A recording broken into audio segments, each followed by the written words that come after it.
Cando entramos no número 49 da Rúa da Peregrina en pleno centro de Pontevedra, adentrámonos nun espazo no que os plásticos non son benvidos. Hai unha semana que esta emprendedora Vila García abriu Desnuda. Pues Desnuda es un espacio para un estilo de vida sostenible y saludable.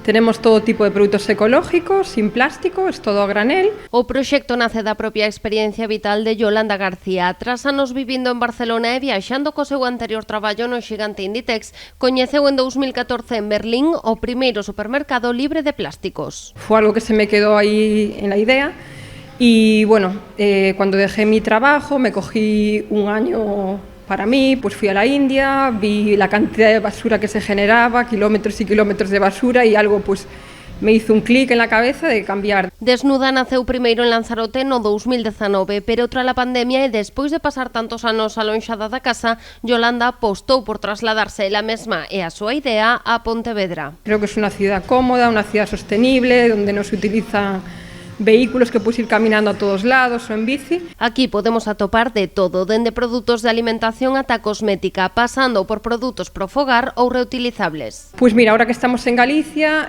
intento traer productos de proximidad, cereales, pastas, legumbres, frutos secos, fruta deshidratada, cafés de especialidad, todo orgánico.